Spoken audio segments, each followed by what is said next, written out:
ሰላም ቤተሰቦቻችን፣ እነሆ የሰው ልጅ ነፃነቱን የተቀዳጀበትን ከባርነት ወደ ልጅነት የተሸጋገረበትን ታላቅ የታሪክ ሀበር ለማቃኘት ወደ ኋላ እንመለሳለን።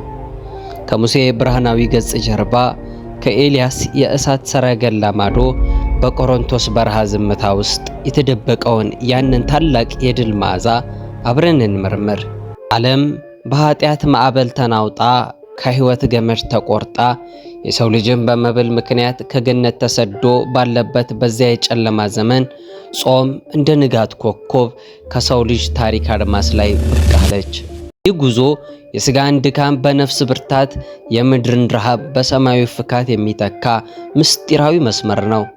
ከሲና ተራራ ጫፍ ተነስቶ እስከ ቆሮንቶስ ገዳም ዋይ ድረስ የተዘረጋው የጾም ሰንሰለት የሰው ልጅ ነፃነቱን የተቀዳጀበት ታላቅ የታሪክ ሀብል ነው። በጥንቱ ዘመን ጭንጫና ድንጋይ በከበቡት በሲና ተራራ ራስ ላይ እሳትና ደመና ተቀላቅለው በታዩ ጊዜ ምድር በፈጣሪዋ ግርማ ተንቀጠቀጠች። የሚጋልቡ ነፋሳትን የሚገስጸው ትልቁ ተራራም በፍርሃት ራዕድ ታወከ። በዛ በሚያስፈራ ድምፅና ነጎድጓድ መካከል ግን አንድ ሰው ብቻውን በዝምታው ቆሞ ነበር። እርሱም ሙሴ ነው። ሙሴ 40 ቀንና 40 ሌሊት በአፋዊ መብል ፈንታ መለኮታዊውን ቃል ተመገበ። በጾሙ ወራት የወዛች ሥጋውን በቅድስና ከደናት። ያኔም የነፍሱ ዓይን እንደ መብረቅ በራ። ጾም ሙሴን ከአፈርነት ወደ ብርሃንነት ለወጠችው። ደራሲ ከመጻፉ በፊት ሰሌዳውን እንደሚያጠራ የሙሴ አካልም በጾም ንጹሕ ሰሌዳ ሆነ። በገጹም ላይ ሰማያዊ ብርሃን ተከተበ።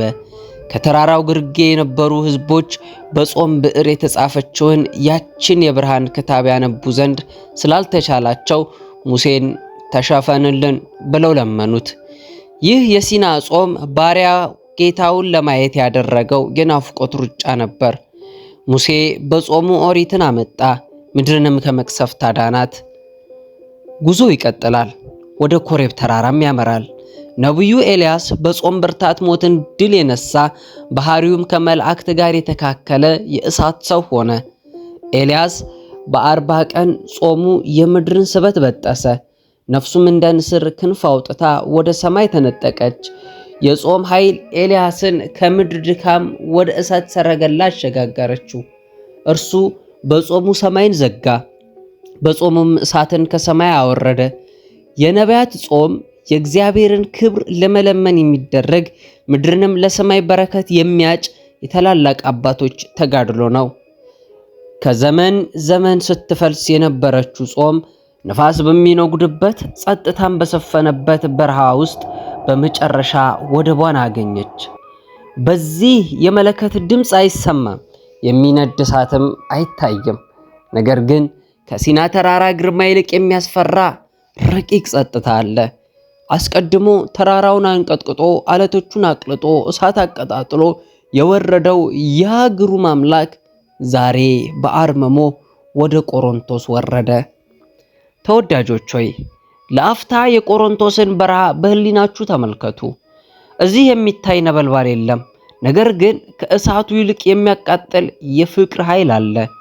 እዚህ የሚሰማ ነጎድጓድ የለም፣ ነገር ግን ከነጎድጓዱ ይልቅ የሰይጣንን መንግስት መሰረት የሚያናውጥ ድንቅ ዝምታ አለ። እዚህ የሚሰማ መለከት የለም፣ ነገር ግን ዓለምን ድል የሚያደርጉ ቃላት በረሃውን ሞልተውታል። ከሲና ተራራ የወረደው እሳት በቆሮንቶስ ዝም አለ። ይህ ዝምታ ተራ አርምሞ አልነበረም። በውስጡ ዘመናትን የሚሻገር ብርቱ ጦርነትን የያዘ ፍልሚያ እንጂ። በቆሮንቶስ በረሃ ዝምታ ውስጥ የተካሄደው ውጊያ በታሪክ ከተመዘገቡት የሰረገላና የሰይፍ ጦርነቶች ይልቅ ይበረታል። እነሆ በዚያ በረሃ ውስጥ ክርስቶስ 3 ጊዜ ሰይፉን መዘዘ። ነገር ግን ሰይፉ ብረት ሳይሆን ቃል እግዚአብሔር ነበር። እያንዳንዱ ድልም የብሉይ ኪዳንን ጀግንነት በምስጢር የሚተረጉም፣ የጥንቱን ጦርነት በመንፈሳዊ ሰይፍ የሚደግም የመለኮት ፍልሚያ ሆኖ ተገለጠ። ፈርዖን እስራኤላውያንን በባርነት ሊያስቀር በስጋዊ ምኞትና በሽንኩርት መዓዛ ወደ ግብጽ ምድጃ ሊመልሳቸው እንደፈለገ፣ ሰይጣንም የዓለምን ጌታ ወደ ስጋዊ ባርነት ሊጎትተው ሞከረ። በረሃው የረሃብ ጩኸት በሚያስተጋባበት በዚያ አስቸጋሪ ሰዓት እነዚህን ድንጋዮች እንጀራ አድርግ አለው። ነገር ግን ሙሴ የኤርትራን ባህር በበትር ከፍሎ የፈርዖንን ሰረገላ እንዳሰጠመ ክርስቶስም ሰው በእግዚአብሔር ቃል እንጂ በእንጀራ ብቻ አይኖርም በሚል መለኮታዊ በትር የሰይጣንን ፈተና ሰጠመው። በገነት ውስጥ በመብል የወደቀውን አዳም በጾሙ መድኃኒትነት ፈወሰው። ሰይጣን ተስፋ ሳይቆርጥ ዳግመኛ መጣ። ክርስቶስን በቤተ መቅደስ ጫፍ ላይ አቁሞ ራስህን ወደ ታች ወርውር አለው። ይህ በትዕቢትና በታይታ የመጣ ስጋዊውን ጸጋ ለምድራዊ ዝና እንዲጠቀምበት የሚገፋፋ የትዕቢት ፈተና ነበረ። ይህ ውጊያ የኢያሪኮን ቅጥር ያስታውሳል። የኢያሪኮ ቅጥር በትዕቢት ጸንቶ በእብሪት ታጥሮ እንደነበረ ሰይጣንም የክርስቶስን መለኮታዊ ኃይል ለታይታ እንዲያውለው ሊያባብለው ሞከረ። ኢያሱ በመለከት ድምፅ የኢያሪኮን ቅጥር እንዳፈራረሰ ክርስቶስም አምላክህን አትፈታተነው በሚል መለኮታዊ ድምፅ የሰይጣንን የትዕቢት ምሽግ አፈራረሰው። ኢያሱ የድንጋዩን ቅጥር አፈረሰ። ክርስቶስ ግን የሰይጣንን የልብ ትዕቢት አደቀቀው። ከቤተ መቅደሱ ጫፍ መውረድ ሳይሆን በትህትና በምድር ላይ መቆም ከሁሉ ይልቅ ታላቅ ድል መሆኑን አሳየ። በመጨረሻም ሰይጣን የዓለምን መንግስታትና ክብራቸውን አሳየ። ለእኔ ብትሰግድልኝ ይህን ሁሉ ሰጥሃለሁ አለው። ይህ እንደ ጎልያድ ትዕቢት ነበር። ጎልያድ በቁመቱና በጋሻው ተመክቶ እስራኤልን እንደተገዳደረ ሰይጣንም በምድራዊ ግርማ ተመክቶ የዓለምን ጌታ ሊያስገዛው ደፈረ። ዳዊት በወንጭፍና በድንጋይ ጎልያድን እንደጣለው ክርስቶስም ለጌታ ለአምላክህ ስገድ፣ እርሱንም ብቻ አምልክ በሚል አንዲት የቃል ድንጋይ ሰይጣንን መታው። ዳዊት የአሕዛብን ንጉሥ አዋረደ። ክርስቶስ ግን የጨለማውን አበጋዝ ከዙፋኑ ጣለው።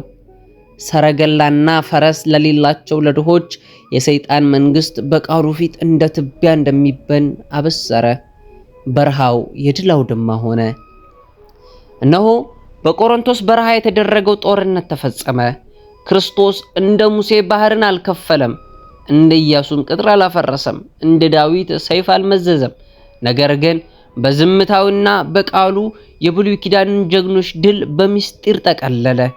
ጾም ከሲዳ ተራራ ተነስታ በነቢያት አውድማ አልፋ በቆሮንቶስ በረሃ ውስጥ አረፈች። ከዚያም ትልቁን ድል ተቀናጅታ ወደ እኛ መጣች። ያ በቆሮንቶስ በረሃ የሰፈነው ዝምታ ዛሬ በቤተ ክርስቲያን ውስጥ የድል ዜማ ሆኖ ይደመጣል። ጌታ በረሃውን በጾም ቀደሰው፣ ፈተናውንም በጽናቱ አሸነፈው። አዳም በመብል ያጣውን መንግስት ዳግማዊ አዳም በጾም መለሰው። እንግዲህ ይህ የጾም ሰንሰለት ከእኛ ጋር እንዲቀጥል በልባችን ሰሌዳ ላይ የጽናትና የትህትናን ብርሃን ለመጻፍ ዝግጁ ነን። መልካም አብይ ጾም።